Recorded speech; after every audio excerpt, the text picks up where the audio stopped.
ہم نے علماء کی سیاست کو دفن کر دیا ہے،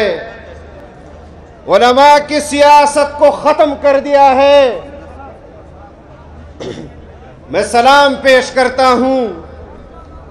آپ کی اس کمٹمنٹ کا جو آپ کی اپنی قیادت کے ساتھ رہی۔ جس طرح پونے 4 سال آپ اپنی قیادت کی آواز پر لبیک کہتے ہوئے میدان عمل میں ان کے ساتھ رہے، آپ نے ثابت کیا، اور انہوں نے تو ہماری سیاست دفن کی تھی، انہوں نے تو ہمیں سیاست سے بے دخل کرنا تھا، لیکن ہم نے ان کی حکومت کے اندر ان کی حکومت کو بھی گرایا، اپنی حکومت بھی بنائی، اور جب تک ہم چاہیں گے حکومت کریں گے، اور جب ہماری مرضی ہوگی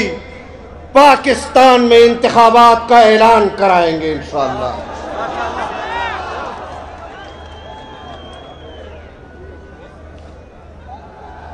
اس بات کا ذکر کیا جاتا ہے، اس بات کا ذکر کیا جاتا ہے کہ اقتدار سے بے دخل ہونے کے بعد ان کے جلسے بھی بڑے اچھے ہیں۔ ہم نے جلسوں کا اعلان نہیں کیا تھا، آج جمعیت علماء کا دوسرا جلسہ ہے۔ پہلا جلسہ باب الاسلام سندھ میں منعقد ہوا۔ میں خراج تحسین پیش کرتا ہوں جمعیت علماء اسلام کراچی اور حیدرآباد کی جماعت کو کہ انہوں نے جس طرح اپنی قیادت کی آواز پر لبیک کہا، آج خیبر پختونخوا کی جماعت کو، آپ کارکنوں کو خراج تحسین پیش کرتا ہوں۔ میں نے ان کو کہا کہ ان کے جلسے بھی بڑے ہوتے ہیں بقول آپ کے، لیکن ہمارے جلسے بھی آ کر دیکھ لو۔ ان کے جلسوں سے آپ تماشے کو ہٹا دیں، ساز و سرور کو ہٹا دیں، باجیوں کو ہٹا دیں، پھر دیکھیں ان کے جلسے کیسے کامیاب ہوتے ہیں۔ آج اگر جمعیت علماء کے ساتھ خیبر پختونخوا کی عوام اس جذبے کے ساتھ کھڑی ہے تو یہ اسی نظریے کی بنیاد پر، اسی عقیدے کی بنیاد پر جو اس صوبے کے عوام کو مفتی محمود نے دیا تھا، جو اس صوبے کی عوام کو، جو اس بر صغیر کی عوام کو حضرت مدنی نے دیا تھا، شیخ الہند نے دیا تھا، آج بھی ہم اسی پرچم نبوی کے سائے تلے اپنے سفر کو آگے بڑھا رہے ہیں۔ ہم نے اپنے اقتدار کا اعلان جب عوام کے اس ووٹ سے جو ہم اس عوام کو دینا چاہتے ہیں حکومت بنائیں گے تب آپ کو بتائیں گے، لیکن ابھی تھوڑا سا تمہارے ووٹ پر بھی ہم اپنی حکمرانی کے مزے کریں گے انشاءاللہ۔ یہ وہی پارلیمان کا ووٹ ہے جس کو تم عوام کی حقیقی ترجمانی کہتے تھے یا نہیں کہتے تھے؟ کہتے تھے کہ نہیں کہ یہ عوام کی نفرت کی بنیاد پر ہے مسلم لیگ اور پیپلز پارٹی کے خلاف جس پر میں اقتدار کر رہا ہوں۔ لیکن آپ کو یہ بھی بتا دوں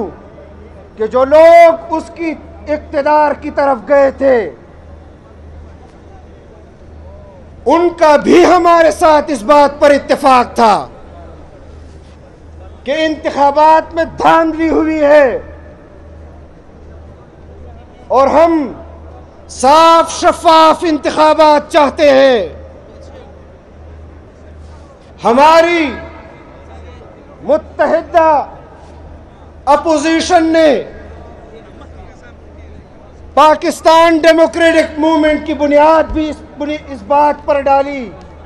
کہ ہم صاف اور شفاف انتخابات چاہتے ہیں، اور ہم آج بھی علی الاعلان کہتے ہیں کہ ہم اصلاحات کے ساتھ انتخابات میں جائیں گے۔ ہم صاف انتخابات کا انعقاد کرنا چاہتے ہیں، شفاف انتخابات کا انعقاد کرنا چاہتے ہیں۔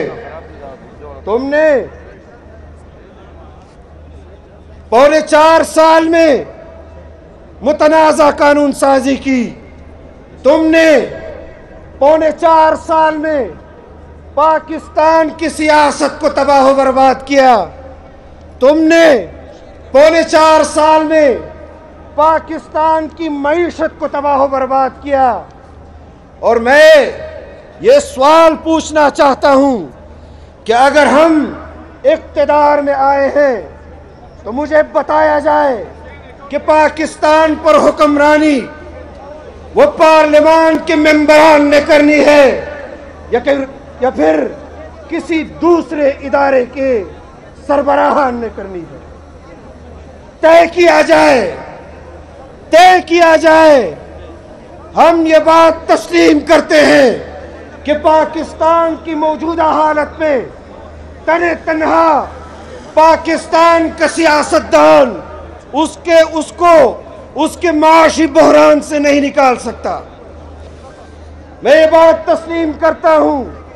کہ موجودہ صورتحال میں پاکستان کا حکمران، پاکستان کا سیاستدان اس کی معیشت کو ٹھیک نہیں کر سکتا، لیکن یہ دعوت فکر دینا چاہتا ہوں اپنے سیاستدانوں کو بھی، اپنے اداروں کو بھی، کہ بہت ہو چکا۔ پاکستان کی عوام کے لیے متحد ہونا پڑے گا، پاکستان کے لوگوں کے لیے اتفاق اور اتحاد پیدا کرنا ہوگا۔ آج بھی جمعیت علماء اسلام اپنے منشور پر قائم ہے کہ جمعیت علماء اسلام پاکستان میں مسلمانوں کی منتشر قوت کو ایک جگہ پر جمع کر کے اس کو پاکستان کی معیشت کے لیے استعمال کرنا چاہتی ہے، پاکستان کی منتشر قوت کو جمع کر کے پاکستان کی خارجہ پالیسی کے لیے استعمال کرنا چاہتی ہے، پاکستانیوں کی منتشر قوت کو جمع کر کے امت مسلمہ کے لیے استعمال کرنا چاہتی ہے۔ آپ بتائیں، کیا آپ چاہتے ہیں کہ نہیں کہ پاکستان میں آئین کی بالادستی ہو، آئین قانون کی حکمرانی ہو؟ اگر چاہتے ہیں تو ہاتھ کھڑا کریں اور بتائیں ان لوگوں کو کہ جو مذہب کے نام پر اگر کوئی آواز بلند کرتا ہے اور ہاتھ میں بندوق اٹھاتا ہے، اس کے خلاف تو ادارے فوری طور پر متوجہ ہو جاتی ہیں۔ میں ایک سوال آپ سے پوچھنا چاہتا ہوں کہ اس وقت صدارتی محل میں بیٹھا ہوا عارف علوی اور مراکن کے اندر صوفی محمد کے کردار میں کیا فرق ہے؟ وہ شریعت مانگ رہا تھا، یہ ریاست مدینہ مانگ رہا ہے، وہ اداروں پر تنقید کرتا تھا، یہ بھی اداروں پر تنقید کر رہا ہے، وہ پارلیمان پر ہنستا تھا، یہ بھی پارلیمان پر ہنستا ہے۔ اگر حکومت اپنی ذمہ داری پوری نہیں کرتی تو پھر اداروں کو بھی کیا ذمہ داری پوری کرنے کا ان کے فرائض منصبی میں شامل نہیں؟ کیوں اس کو صدارتی محل میں پروٹوکول دیا جا رہا ہے؟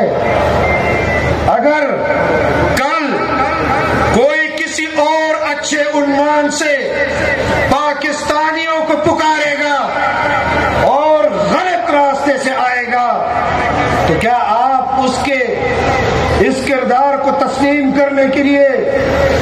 تیار ہوں گے؟ سب سے بڑھ کر قربانی اگر پچھلے 2 دہائیوں میں کسی نے دی ہے تو وہ جمعیت علماء کے اکابرین نے دی ہے،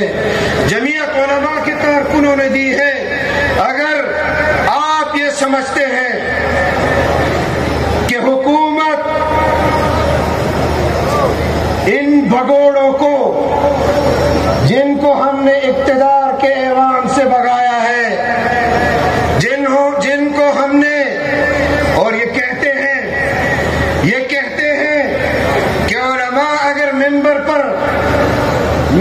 پر سیاست کی بات کریں گے ہم ان کو مساجد سے باہر پھینک دیں گے۔ تم تو ہمیں پھینکو گے، ہمیں پھینک بھی سکو گے یا نہیں، لیکن ہم نے تمہیں اقتدار سے بھی پھینکا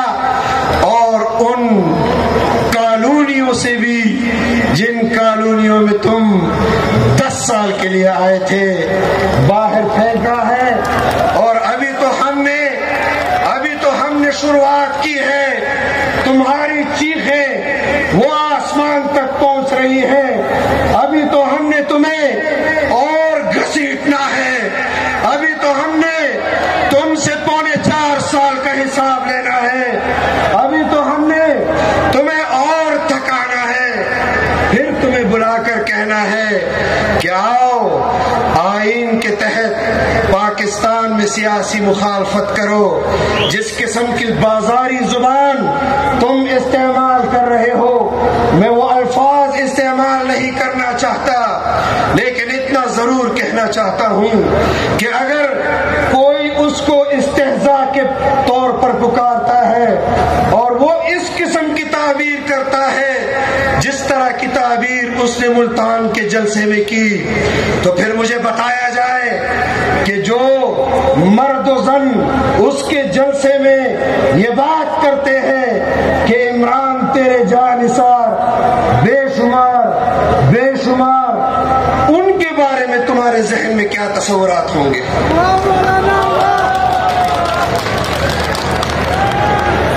میں واضح طور پر خیبر پختونخوا کی غیرت مند عوام کو پکار کر کہتا ہوں، میں ان کو دعوت فکر دینا چاہتا ہوں کہ خدا را اس قسم کے کردار کے آدمی سے اور اس کے جلسوں میں اپنے نوجوان نسل کو بھیجنے سے روکو، اپنی خواتین کو اس کے جلسے میں جانے سے روکو۔ اس طرح کی ذہنیت کے لوگ جس نے پاکستان کے معاشرے کو بدبودار کیا، ہم اس کے خلاف اس محاذ پر آج بھی سفارا ہے، اور آج بھی ہم اپنی قیادت سے عہد کرتے ہیں کہ انشاءاللہ آپ کی آواز پر ہم لبیک کہتے ہیں، لبیک کہتے ہیں، لبیک کہتے ہیں، انشاءاللہ ہم اپنی ذمہ داریوں کو پورا کریں گے۔ اور ایک آخری بات کرنا چاہتا ہوں پشاور کے لوگوں سے کہ انشاءاللہ اگر میں نے ہماری تیاری